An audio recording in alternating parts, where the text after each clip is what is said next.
antes de nós lermos a carta para Éfeso, é que elas são o que eu chamaria de mini apocalipse. Por quê? Cada introdução de cada carta vai retomar aquela visão de Cristo no capítulo 1 que a gente viu semana passada, em algum desses aspectos, e ela vai terminar com alguma promessa da vida eterna que está lá em Apocalipse 21 e 22. Então, ele pega o começo e o fim de Apocalipse e coloca no começo e no fim de cada carta, e o que as igrejas estão passando, o corpo de cada uma dessas 7 cartas, equivale ao que Apocalipse vai descrever ao longo do seu texto.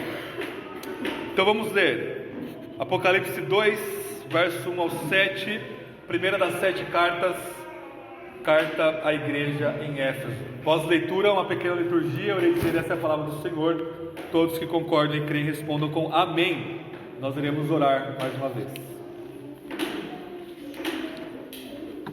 Apocalipse 2, verso 1.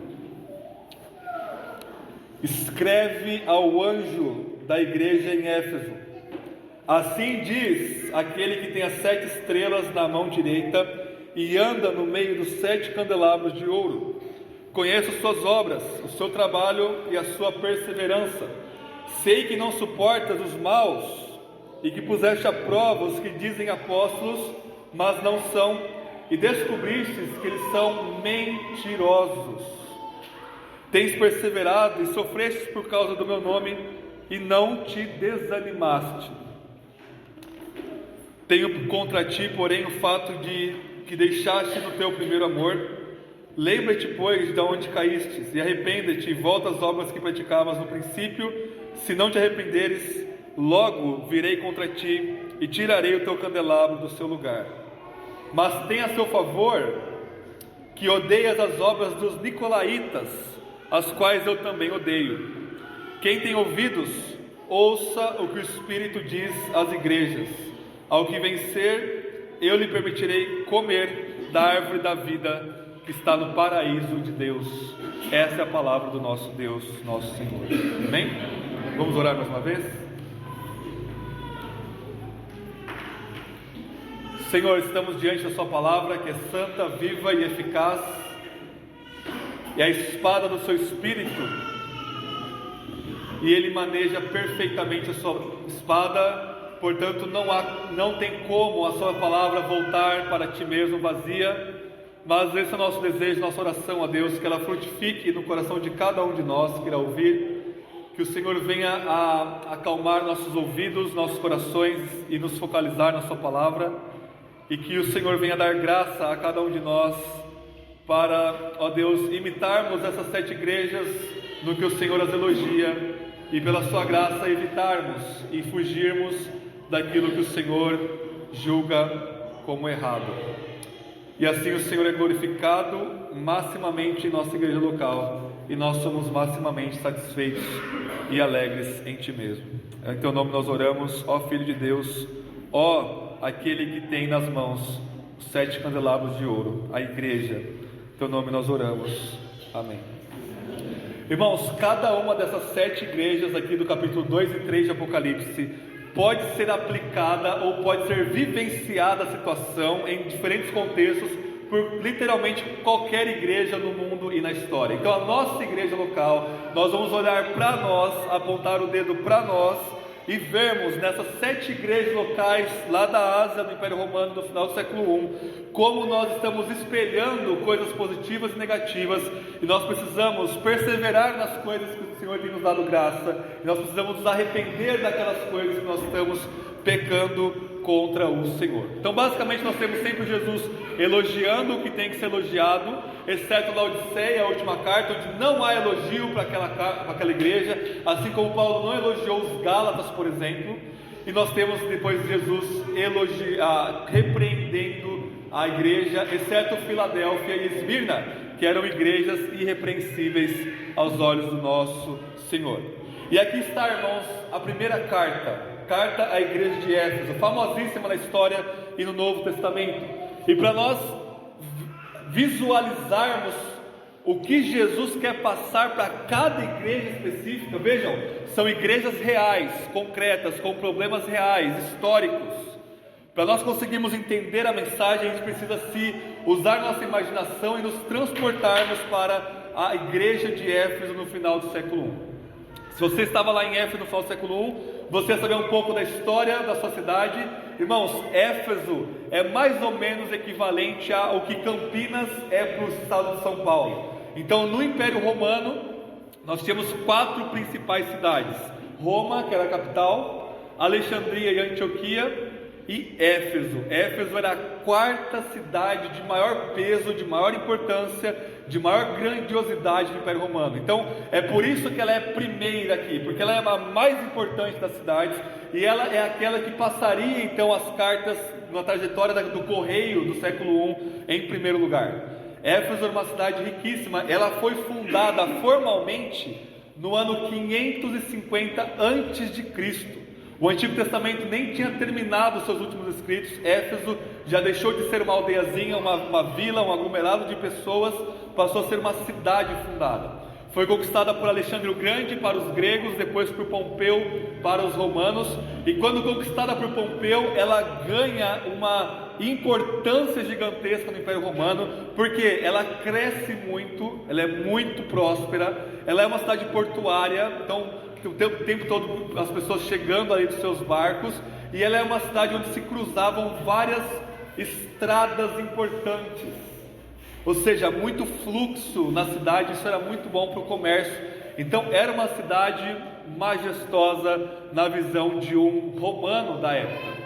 Irmãos, existia aí na cidade de Éfeso a maior construção do mundo antigo, do século I, que era chamada de Artemision. O Artemision era o grande templo para a deusa Ártemis, ou Artemis, que passa para o latim lá para os romanos como a deusa Diana. Então, esse grande templo, que você tem ali uma grande estátua dessa deusa, era ali a maior construção antiga, era visível de longe. Você ia de navio para Éfeso, de longe você via ali a estátua gigantesca da Diana ou da Ártemis dos Efésios. E quando Paulo chega lá em Atos 18, o que acontece? Ele sai de Corinto, vai para Éfeso, ele fica pouquíssimo tempo em Éfeso, ele deixa ali um casal muito importante do século I chamado Priscila e Áquila, e vai resolver outros problemas na Macedônia e outras igrejas. Só que Atos 19, Lucas nos relata que ele volta para Éfeso, já com a igreja plantada. Priscila e Áquila encontram ali um sujeito chamado Apolo, que era um dos maiores pregadores da igreja primitiva. Apolo fica em Éfeso, depois ele vai para Corinto. Quando Apolo vai para Corinto, Paulo chega em Éfeso, e Paulo fica ali, irmãos, no total 3 anos. Vocês imaginam uma igreja que é pastoreada pelo maior dos apóstolos por 3 anos, e Paulo vai dizer em Atos 20, quando ele reúne os presbíteros, que a gente vai ler daqui a pouco, que ele ensinou com lágrimas dia e noite, por 3 anos. É lá que Eutico cai do 3º andar, quebra o pescoço e morre, e Paulo ressuscita, por exemplo. Então era uma igreja com um fundamento bíblico, apostólico, imenso. E por causa da sua posição geográfica e da sua importância social, a igreja em Éfeso, ela se torna o centro de evangelização da Ásia. A Ásia ali como uma província do Império Romano, a atual Turquia mais ou menos. Éfeso é o grande enviador de missionários, de evangelistas, é o grande proclamador do evangelho, ali na metade ali do século I, quando é plantada por Paulo, Priscila, Áquila e Apolo ali. Então era uma igreja realmente, nós podemos ter uma inveja santa dela, porque era uma igreja muito bem fundamentada na doutrina apostólica. E é isso que Jesus vai elogiar aqui. Apocalipse 2:1 fala: escreve, Jesus dá ordem para escrever, assim como Deus dá ordem para escrever no Antigo Testamento, ao anjo da igreja em Éfeso. Quando Jesus diz, assim diz, é a mesma forma no Antigo Testamento para quando Deus vai falar para o profeta, e o profeta diria, assim diz o Senhor. Jesus se coloca na posição de Deus, como Deus que Ele é, e diz, assim diz, e aí vem um adjetivo, uma característica: aquele que tem as 7 estrelas na mão direita e anda no meio dos 7 candelabros de ouro. Ou seja, Jesus tem a sua igreja, os seus líderes na mão, e Ele anda no meio da igreja. Ele não é o nosso Senhor distante, que está lá no império da capital, Ele não está lá em Roma, Ele não está apenas no céu, mas por Ele ser Deus e poder dizer, assim diz assim diz o Senhor, Ele pode estar onipresentemente presente em todas as igrejas genuínas, em toda a história. Eu ando no meio da igreja, eu sei o que está acontecendo na igreja e no coração e na vida de cada um dos membros de cada igreja, de toda a história. E essa é a característica que Jesus coloca aqui para a situação em Éfeso. E ele começa elogiando. Ele diz: conheço as suas obras, o teu trabalho e a tua perseverança. É as mesmas palavras que Paulo usa para a igreja de Tessalônica, que a gente viu lá na escola bíblica no começo desse nosso estudo de Tessalonicenses. Ou seja, eles tinham trabalho, eles tinham obras, eles tinham aqui essa labuta, que é a palavra para abnegação, é aquilo que eu ensinei para vocês, que é uma obra que realmente exige suor, fadiga, lágrimas, talvez até sangue, e eles tinham perseverança. 3 características aqui que formam uma igreja saudável, 3 características que caracterizavam Tessalônica, ao ponto de Paulo dizer: olha, por vocês terem essas características, obras, abnegação e perseverança, eu não tenho mais nada para falar para vocês. Vocês estão indo muito bem, apenas cresçam naquilo que vocês têm.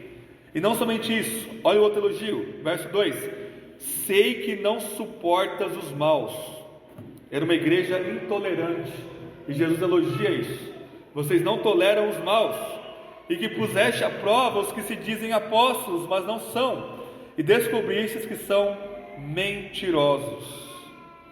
Tem perseverado e sofreste por causa do meu nome, e não te desanimastes.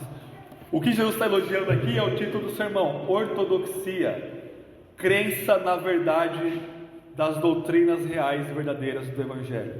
Ou seja, eles estavam tão fundamentados no ensino de Paulo, no ensino depois de Timóteo, foi pastor daquela igreja por muitos anos, e depois o próprio apóstolo João pastoreou essa igreja. Era uma igreja muito bem pastoreada. Quando eles não estavam sem um apóstolo lá, Paulo teve que viajar, eles estavam com seus pastores. O que eles faziam?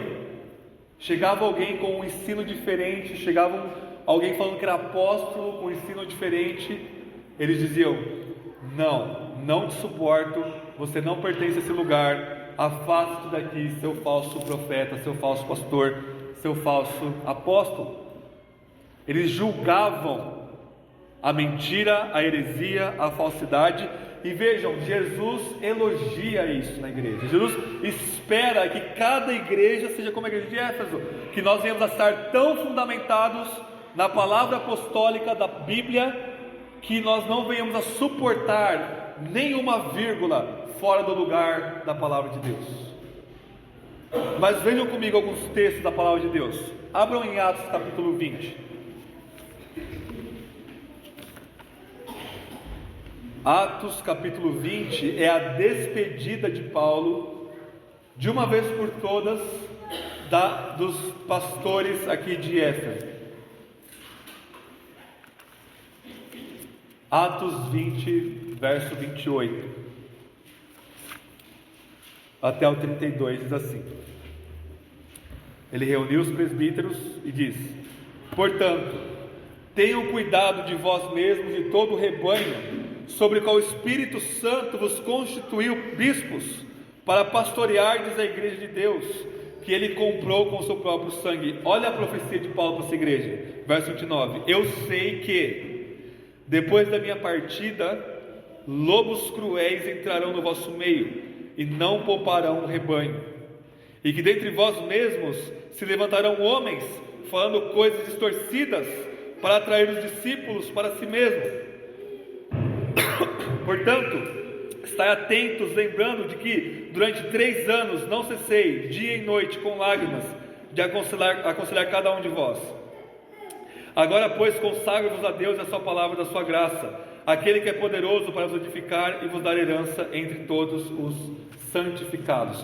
Paulo está dizendo algo que ele tinha certeza. Paulo está dizendo: olha, eu vou partir, eu não vou voltar mais para cá. O pessoal chorou horrores ali no final de Atos 20.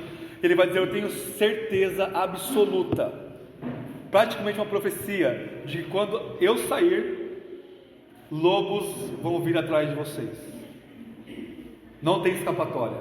Quando eu sair, lobos vão vir atrás de vocês. O que vocês precisam fazer? Fiquem firmes na verdade do Evangelho. Então, a última palavra de Paulo para essa igreja e para os seus líderes, para os anjos da igreja, é o quê? Fiquem firmes na doutrina correta, porque vocês vão enfrentar o falso ensino. Agora, mais 2 textos, irmãos. Lembra que eu falei que Timóteo foi pastor em Éfeso? Quando Paulo escreve 1 e 2 Timóteo, Timóteo era pastor em Éfeso, e cada palavra de Paulo para Timóteo iria ser lida primeiramente para a igreja de Éfeso como seu pastor, recebendo a carta de Paulo como apóstolo. Timóteo, ele iria subir no púlpito, ir na frente da igreja e ler 1 e 2 Timóteo. Nós chamamos essas 2 cartas para a igreja em Éfeso. Vejam comigo, existem vários textos em 1 e 2 Timóteo. Vejam comigo 1 Timóteo capítulo 1.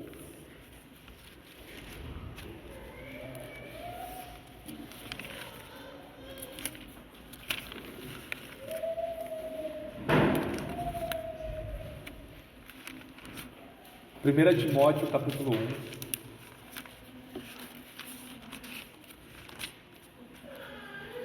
Verso 3 e 4.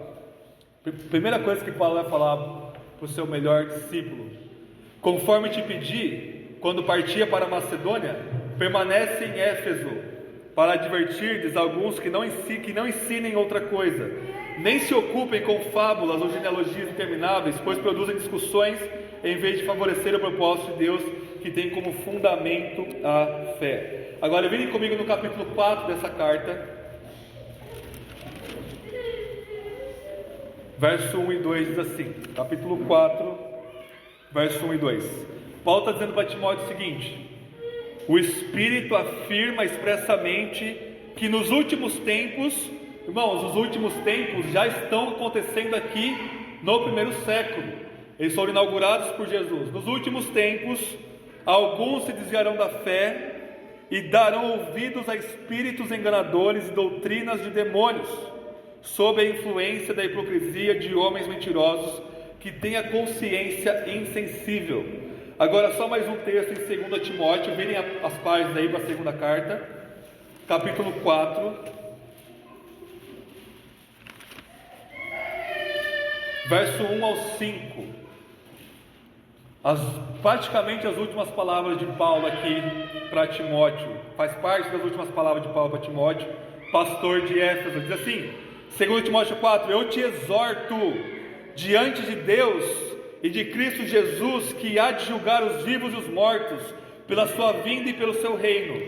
Pregue a palavra, insiste a tempo e a fora de tempo, aconselha, repreende, exorta com toda paciência e ensino, porque chegará o tempo em que não suportarão a sã doutrina, mas desejando muito ouvir coisas agradáveis, ajuntarão para si mestres, segundo os seus próprios desejos, e não só desviarão os ouvidos da verdade, mas se voltarão para as fábulas. Tu, porém, seja equilibrado em tudo, sofre as aflições, faze a obra de um evangelista e cumpre o teu ministério.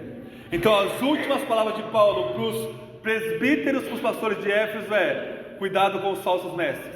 As últimas palavras de Paulo para Timóteo, pastor em Éfeso, é: pregue a verdade, cuidado com a mentira, porque a mentira vai vir e ela vem em cada igreja. E Jesus, lá na década de 90, passando aí 30 anos depois que Paulo escreveu essa carta para Timóteo, ele diz a mesma coisa. Igreja em Éfeso, vocês ouviram Paulo, vocês ouviram Timóteo, vocês ouviram o apóstolo João, eu elogio vocês, vocês estão de parabéns, não suportam os maus, e vocês testam os que se dizem apóstolos, enviados missionários, mas não são, e vocês acham eles, descobrem que eles são mentirosos.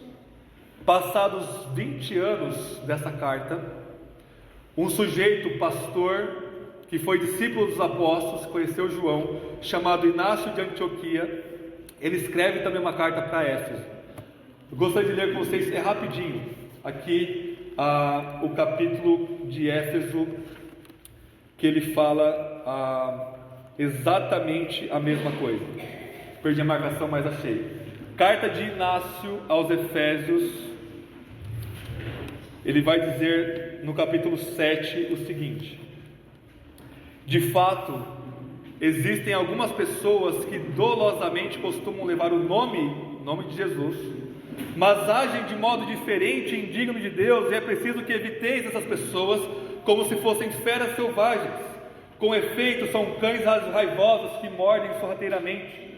Atentos a eles, pois suas mordidas são difíceis de curar, porque existe um só médico, carnal e espiritual, gerado e não gerado, Deus em carne, Filho de Maria, Filho de Deus, vida verdadeira na morte, vida primeiro passível e agora impassível, Jesus Cristo nosso Senhor. E no capítulo 9 ele diz: eu soube que por aí passaram alguns, levando mau ensinamento. Vós, porém, não os deixeis semear em vosso meio, tampando os ouvidos para não receber o que eles semeiam, porque sois pedras do templo de Deus Pai, preparados para a construção de Deus Pai, levantados até o alto pela alavanca de Jesus Cristo, que é a cruz, usando a corda que é o Espírito Santo, e a vossa fé é o vosso guindaste. A fé é o caminho que nos leva até Deus. Belíssima imagem da Trindade aqui. O Pai nos chama, Ele nos chama através da cruz, que é a alavanca até Deus, e é o Espírito que puxa a corda dessa alavanca, a própria obra do Espírito Santo. E vejam, de novo, ano aqui 120, 130 depois de Cristo, Inácio dizendo: olha, falsos mestres estão vindo de novo, e vocês perseveraram. Agora aqui em Apocalipse 2, irmãos, voltando para o nosso foco aqui, Jesus espera e deseja que toda a igreja seja ferozmente voraz na sua luta pela verdade. Jesus diz: olha, vocês não suportam, ou seja, não suportar você não pertence a essa comunidade. E Jesus diz depois no verso 6, depois da crítica, diz o seguinte: mas tenho a teu favor que odeia as obras dos nicolaítas. Então tinha um sujeito chamado Nicolau, que era um dos falsos mestres do final do século I. Jesus diz: as quais eu também odeio. Jesus diz: eu odeio as obras e a doutrina desses hereges, e vocês fazem bem em odiar a doutrina e as obras desses hereges também. Ou seja, toda igreja precisa, em lágrimas, em oração, em sangue e suor, em toda labuta, em todo esforço, permanecer o máximo possível adequado à palavra de Deus. Não é uma opção. Jesus não diz: olha, vocês estão ok na ortodoxia, mas se não tivesse também, eu dou uma colher de chá para vocês. E nunca existe isso no Novo Testamento. Qualquer desvio doutrinário da igreja, os apóstolos e o próprio Cristo repreendem a igreja. Gálatas estava começando a achar que a salvação era pela fé, mas a continuação da nossa salvação é pelas obras. E Paulo diz: quem vos desviou da verdade? Será que minha obra foi inútil entre vocês? Vocês estão sendo inúteis, porque vocês estão dando ouvidos a falsos ensinos, a falsos mestres. Então esse é o primeiro ponto aqui da carta de Jesus. Ele elogia e ele espera que Éfeso e cada igreja permaneça firme na doutrina apostólica. E aí vem a segunda parte, que é a crítica. Verso 4 de Apocalipse 2: tenho contra ti, irmãos, Jesus, que é o Senhor da igreja, tem coisas contra a igreja. Tenho contra ti, porém, que deixastes o teu primeiro amor. O que significa esse primeiro amor, irmãos? Nós temos 3 modos de interpretar esse primeiro amor. O primeiro deles é um modo agnóstico. Não sei o que significa, porque João não explicita na frase do versículo 4 o que é o primeiro amor. Então é algo que só Jesus e João e a igreja de Éfeso sabiam. É uma coisa, é uma informação que está oculta a nós. Não tem como saber o que é o primeiro amor. Segunda coisa é a especulação, que é a dominante nas igrejas hoje em dia. O primeiro amor, então, já que eu não tenho informação, eu posso preencher como eu quiser. É, por exemplo, sentimento.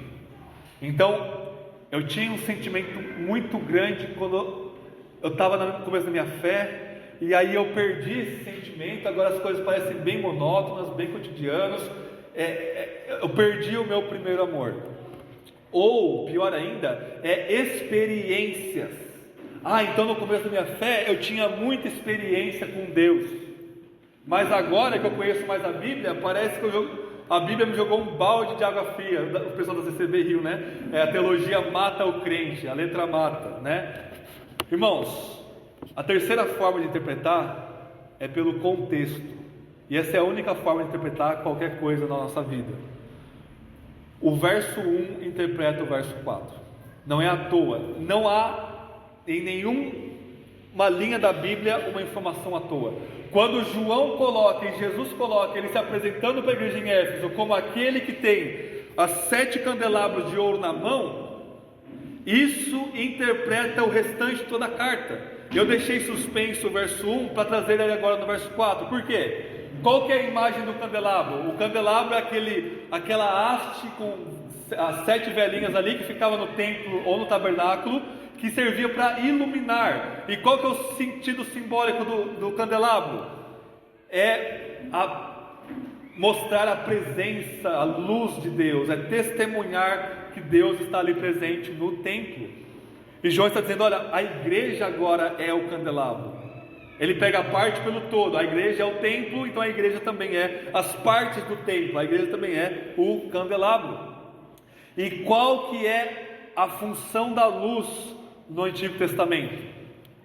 No sentido salvífico, é testemunhar. Lá em Isaías, quando o Messias fala, eu sou luz para os gentios, ele está dizendo, eu sou testemunhando a salvação e a verdade de Deus para o mundo. Ou seja, deixar o primeiro amor consiste na realidade concreta da igreja em Éfeso, deixar de testemunhar o Evangelho para o mundo. Vocês se lembram, lá em Atos, Éfeso, a igreja lá é tida como centro de evangelização da Ásia.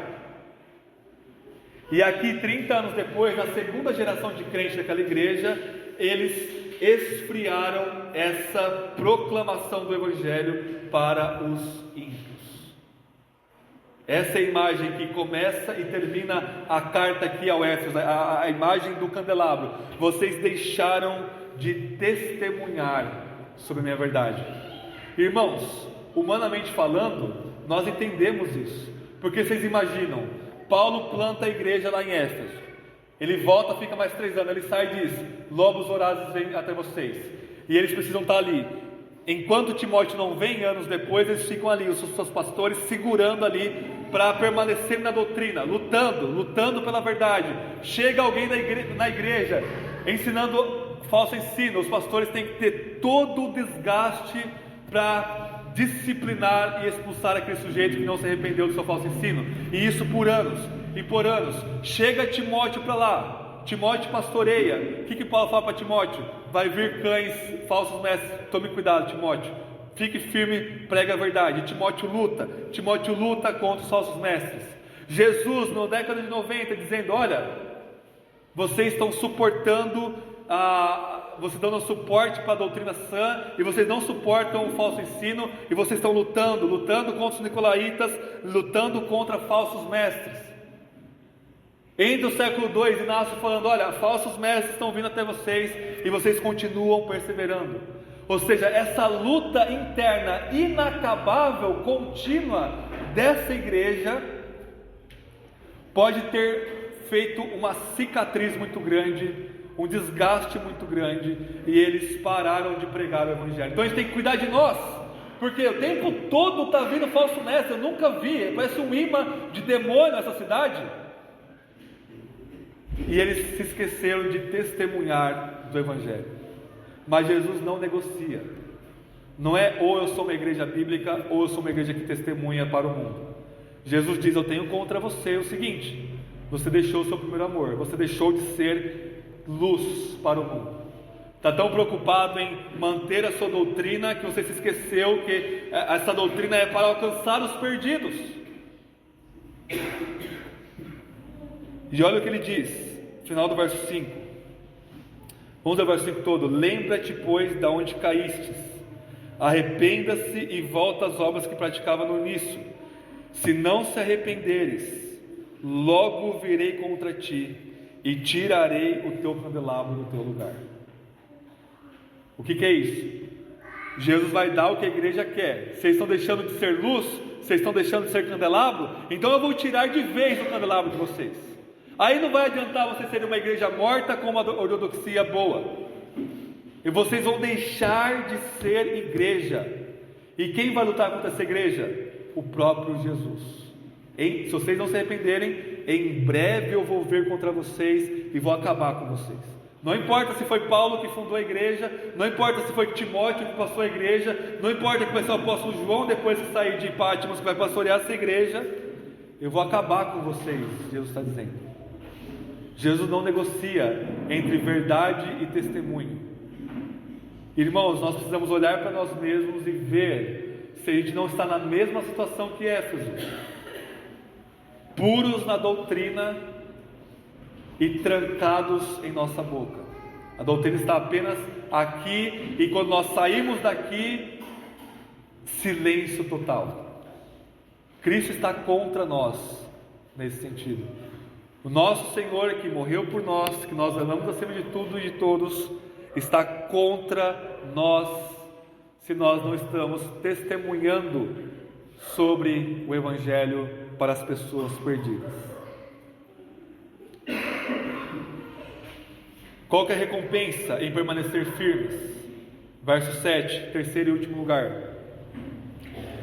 Quem tem ouvidos, ouça o que o Espírito diz às igrejas.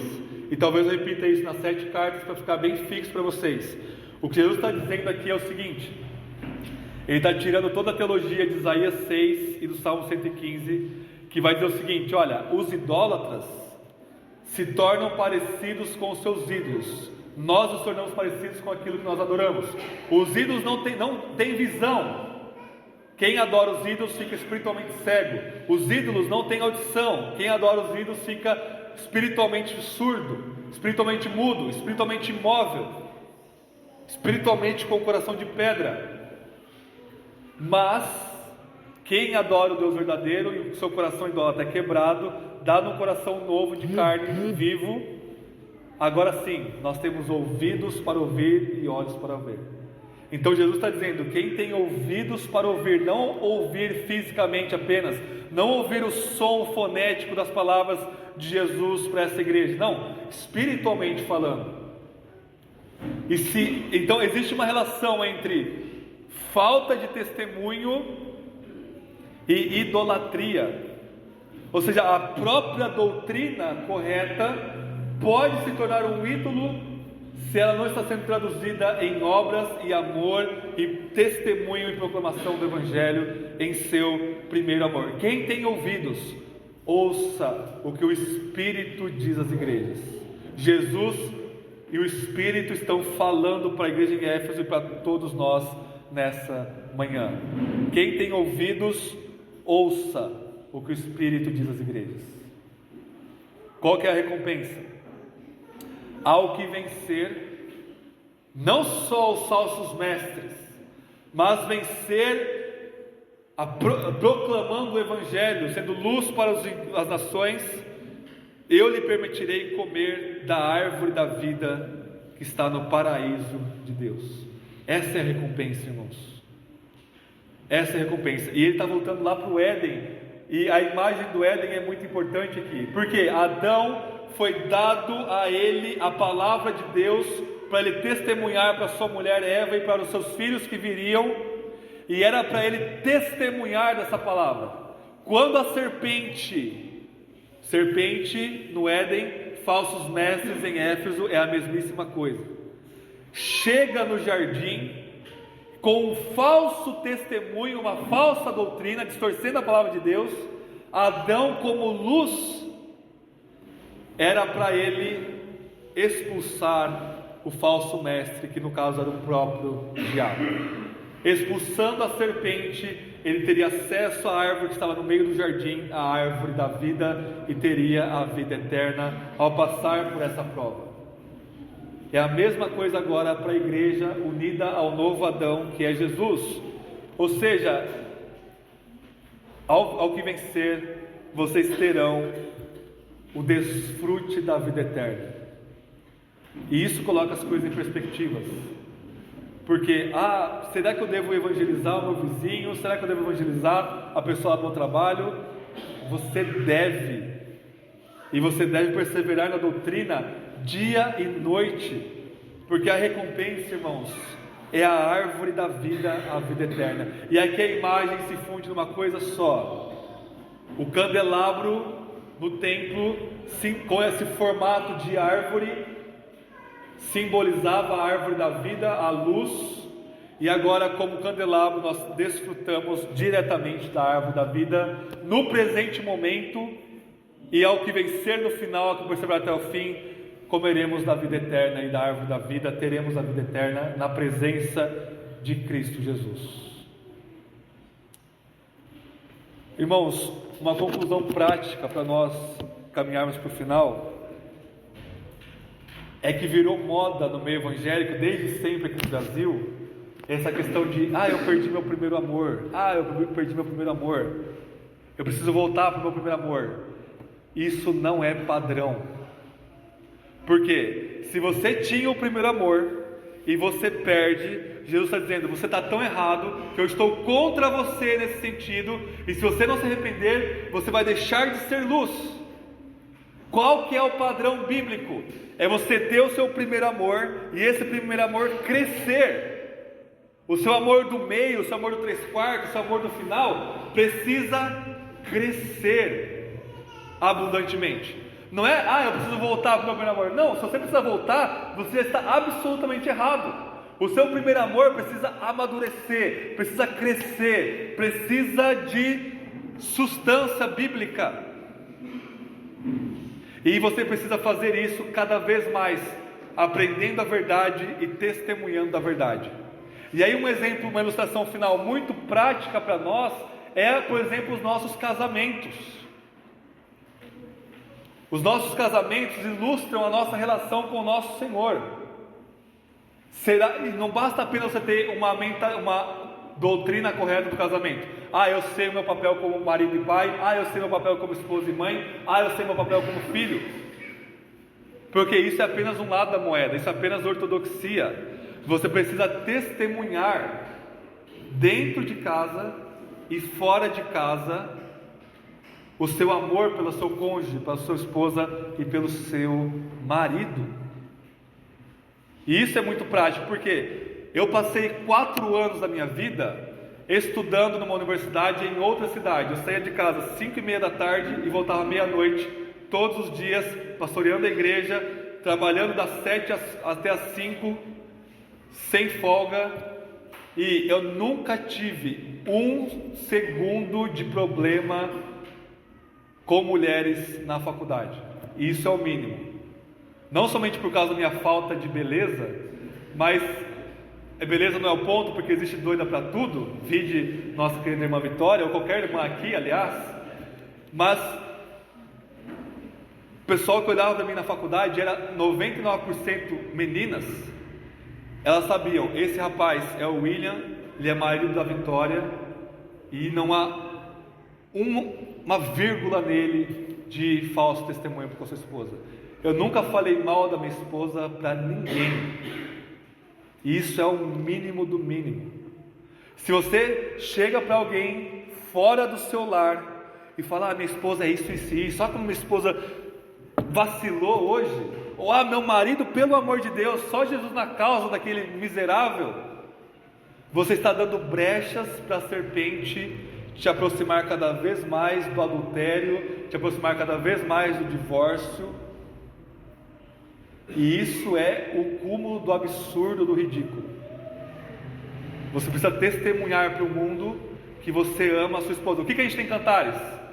Salomão olha para sua amada e diz: em ti não há imperfeição, minha amada, tu és belíssimo. Ela olha para o seu marido, testemunhando para a cidade, e diz: o meu amado é o mais belo entre milhares e milhares.